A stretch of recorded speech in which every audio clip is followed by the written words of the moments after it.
Hey guys, True Grit Scott, Bulletproof Saws and BLUESAWS.com. Hope everybody's. I did it again. I'm on the Inquisition with the light over me. Answer the questions. Anyhow,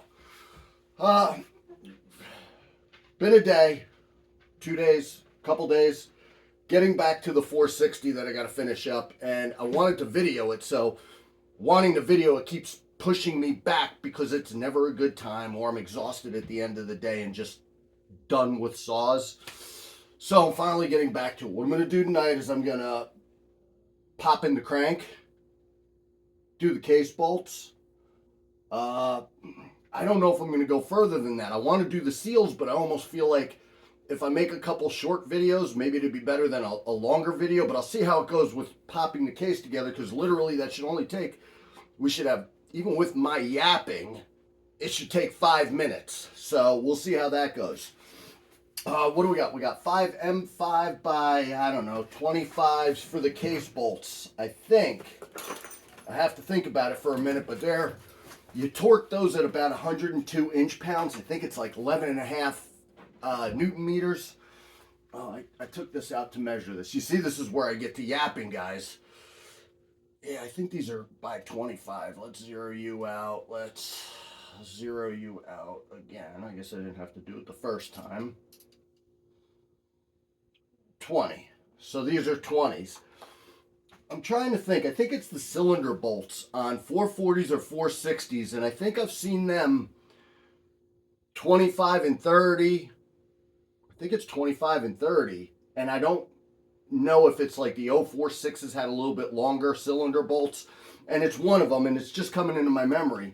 One of the things I'll tell you about a lot of the steel bolts, not all of them, some of them you put a washer on, is there's little, I don't know what you'd call them, it's like fluting on the bottom of it, and that fluting's supposed to dig into the metal and kind of, it locks it into place.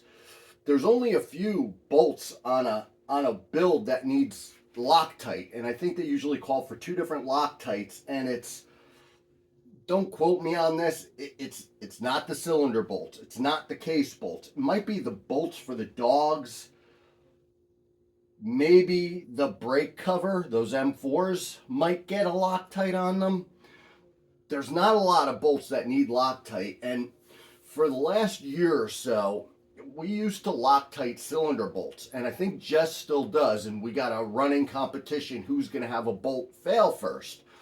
His are Loctited, so I know his aren't going to fail. I'm torquing mine to spec, no Loctite, and we'll see who wins this little battle, but it's been over a year, and I think if you torque them, it doesn't matter, and the only thing, and I've told you this in videos before, is that your torque setting is a little bit different if you're putting Loctite on it, because now you're doing a wet torque versus a dry torque.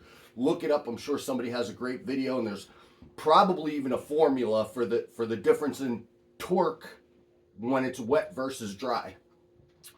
I'm going to pause you guys. I'll take you over. I'll try to set you up. I don't have the best light over where the drill press is, and we're going to press in that crank with the drill press. I already put a little bit of 2-stroke oil on the inner race of the bearing for where I press the crank in. I have the crank in a freezer. I don't heat the cases. I know some guys do the hot and cold method. I know some guys have a puller. I think Matty Olson made one. A-Fleet Command made one where you could actually pull the crank in a real controlled method. And that looks like a nice way to do it. But for me, the fastest, simplest, bestest way to do it is just using a drill press that I think a lot of guys have. So I'll pause you guys, I'll take you over the drill press, we'll press in a crank, and we will decide if we are going to do seals. Because I really think I have a couple tricks that I use with seals, but I think a lot of you guys might hate them. So we'll see if I get hate on my little seal thing, and again, maybe that should be another video. I'm pausing you so I don't talk too much.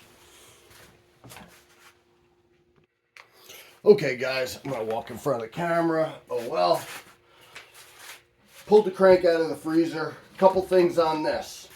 I have the platform offset to the side.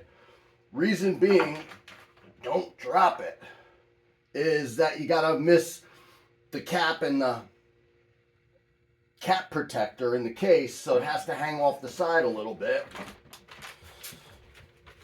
Again, I already cleaned this crank up and the inner race of the bearing's greased. The other thing that I do here is I have the jaws for the chuck all the way down because we're going to be pushing right on the end of that. When we go to do the other side, we're going to have the jaws all the way up because we need a flat area at that point. I also put the case gasket on so I don't forget it, because I've had it a couple times where I'm going to put the case together and I forgot to have the gasket on. I have to stop what I'm doing. That's done. And we'll raise those jaws up so we have a flat surface. Oh no, what'd I do with my socket? Hold on, guys. I gotta pause you for a second. I don't have all my stuff. Okay, guys, now I have all my stuff. I'm going to drop this just to get out of my way to make my life a little bit easier. I grabbed a socket that fits right on the outer race perfectly, so I'm pushing on the outer race of the bearing. I personally don't want to, I imagine you could push on the case half. I don't like that idea, so I push on the outer race. Somebody else might do it differently. Now we're going to make sure our little locator pins line up. We're going to make sure we have our oil line sitting where it's supposed to sit. And what I think might be a little bit of a pain in the neck is this handle. Probably should have taken off the handle. We'll see if that goofs me up.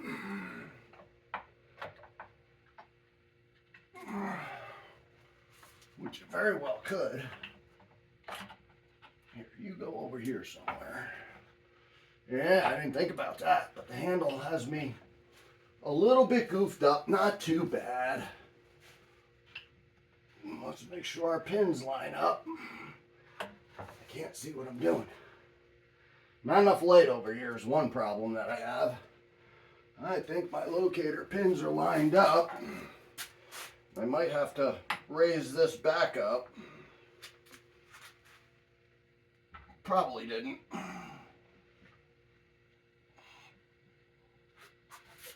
I probably could have zoomed you guys in closer so you could have saw better. I was going to do that too and I forgot.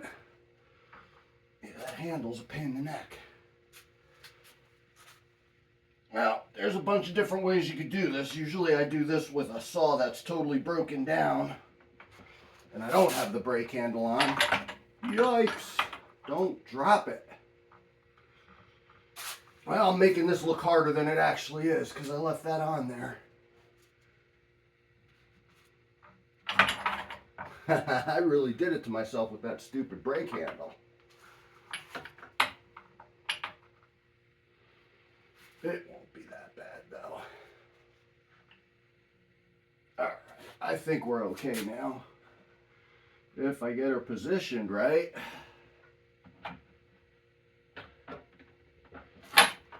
Oh, I'm trying to lose this. You know what might be, I wonder if it'd be easier if I did it this way, over here. That doesn't matter not one bit, does it? Stupid brake handle. Goofing me up. Oh, well. We'll get it, guys. It's better if I struggle with it. That way you guys won't be worrying about this stuff when you do yours. Alright, here we go. Let me move you over there a little bit, I think.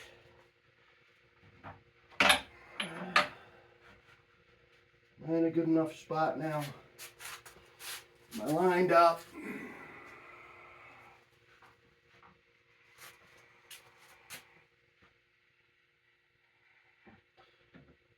Am I close? Pretty close. I'm going to move you over a little more.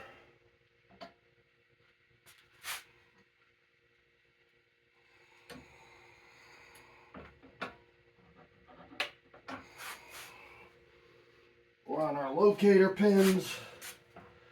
Think we look okay.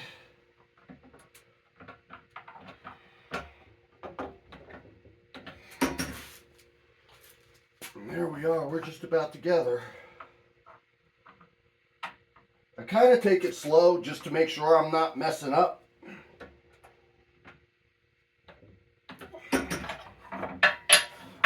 I think we got a case together.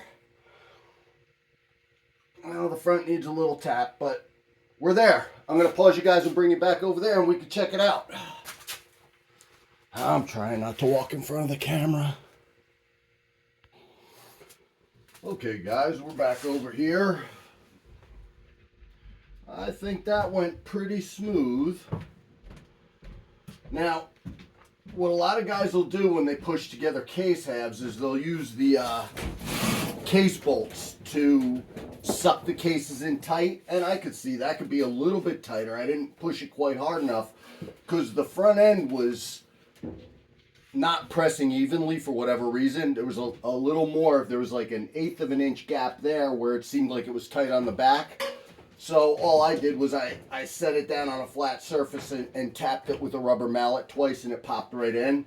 So I'll wind up doing these case bolts next and torquing them down. What else? After you do the case bolts, at that point, that's where I'll center the crank. And it's not terrible, but I could see it come over towards the PTO side. Geez, it's not 20 thousandths, 10 thousandths maybe over that way. And what I'll use there is I'll either use my brass hammer or a plastic and rubber hammer, and I'll tap the crank over just, you know, a couple little taps. The other thing, after you do seals, a lot of times you'll have that resistance in spinning the crank, which I don't think is a big deal, and sometimes a tap will loosen that up too with your seals. So just some things to think about. I don't know if I should pause you guys and get set up to do seals or not. Well, I'm going to pause you guys real quick and I'll see how seals will go for me tonight. Make sure I have everything that I need. Well, I guess I can talk to you guys while I'm putting in these case bolts. I guess that wouldn't hurt. Again, I won't be using Loctite on them.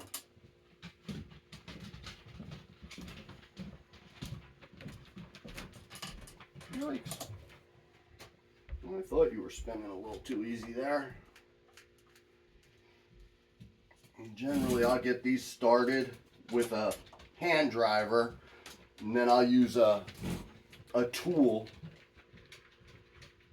my little snap-on tool, to drive them in.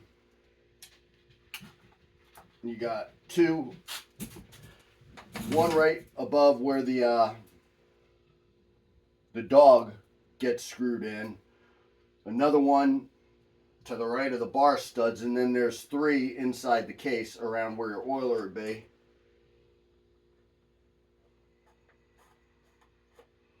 Well,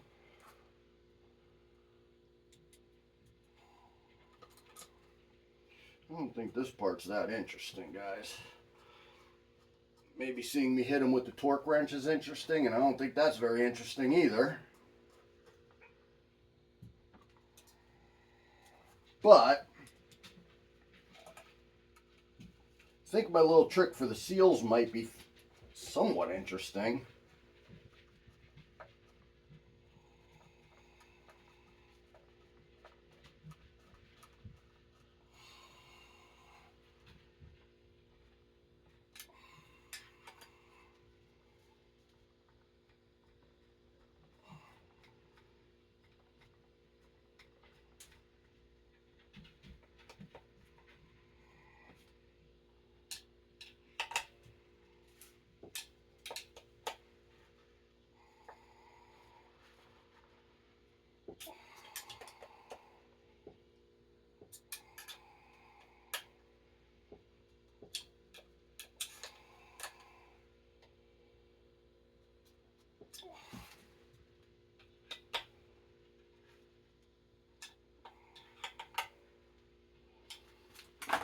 Alrighty, guys.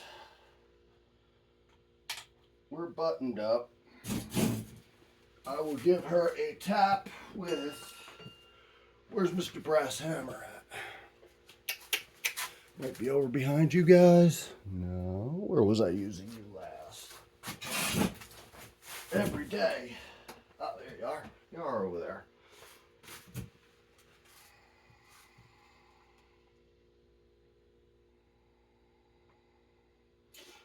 And I'm looking at the lobes to the sides of the case for reference when I say I'm 10 thousandths out. And I see guys take some feeler gauges, and they'll measure it on both sides and go real crazy with it. I think my eye's pretty good, and I bet you I'm within a few thousandths when I do it, and I don't see the need to use the feeler gauges, but I know some fellas like it and it makes them feel better, so I wouldn't tell you not to. If that's your cup of tea, it's just not mine. I am going to, well, I'll pause you, I'll get the torque wrench out and torque some bolts and then decide whether we're going to do seals tonight or not. Probably should. Okay guys, I grabbed the torque wrench out of the drawer. All I have is, I need an adapter to fit into this, so there's a small to a 1/4 inch to 3/8 adapter on it. And again, this is a WEHA socketed T27. One of the things that I did on this is I actually chucked this up in the drill. I took the socket attachment part off of it. It's just a little Allen key. I pulled that off and I chucked it up in the drill press. Then I actually took a flap disc on a grinder. I tried it with a file at first because what I was trying to do was, this is actually like hex shaped or octagon shaped. I don't know which it is. 1, 2, 3, 4, 5, 6. Hex. So it was hex shaped, and on some cylinders I needed a little more room to get onto the bolts correctly. So I had to take a little bit of meat off of this. So they're actually black when you get them, and I sanded it down, and having it spin in the chuck of the drill press while I'm hitting it with the flap disc, I could get it, you know, ground down enough. And I tried it with a file at first, and that seemed like it was going to take forever. So I swapped over to the flap disc, ground it down, and now it fits in pretty much every cylinder, whereas before I was having a problem with certain cylinders. The thickness of it, just, I couldn't get it to where it sat real good in the bolts. So I hit 2 of these already, and the problem with this is, the only thing I don't like about this setup is with this being so long, it's kind of awkward. I kind of could use a shorter one. I guess I could cut one down and have a shorter one. I don't like the length of it for certain things. On a cylinder, perfect. You have to get down pretty far. But on something like this, it's uncomfortable for me. Maybe somebody else doesn't have a problem. I got to throw my gut into it to kind of hold it. And yeah, I know. As soon as I hear a click, I do it a couple times, which maybe somebody will tell me that's terrible to do. Here, get in there. I barely turned that one. I was pretty close with my hand tightening. Pretty good. Well, boy, I didn't think I went real hard on the hand tightening. It just goes to show you 102 inch-pounds. That's not a whole lot. What would that be? 8 foot-pounds? I don't think it's even 9 foot-pounds, is it? The other thing, I see a lot of guys will put 3-bond on each of the case halves, then put the gasket on. I don't do that. If you ever had to get back into it, it's a pain in the neck. The IPL, the service manual, nothing calls for 3-bond on that, and I get why you do it. You're never going to have a case gasket leak if you do that. I'd be surprised if you did, because you're kind of being overly diligent. I don't do it. I understand why guys do it. I don't have problems. And if it leaks, why is it leaking? If there was an imperfection in the case halves, I understand it. Something happened, it fell, a tool dropped on it, and it got damaged somehow. I get it. You probably got to use 3-bond or something. But if you have good case halves where they're smooth, I don't see, other than it's extra protection, it's not for me. So we got that done. I'm going to pause you guys again. I'm going to look for seals, and we could go through how I do seals. It's not too interesting either. Newsflash, you'll be bored. Actually, what are we at, 20 minutes here? Actually, you know what, guys? I just looked. This is already a 20-minute video. I'm not trying to make it super long. I'm going to stop this here, and I'll set up either later, tomorrow. I should do it right now. Make another video, just have a separate video on seals. That way I can talk to you for a minute. True Grit Scott, Bulletproof Saws, and BLUESAWS.com. Thanks for watching. Stay safe.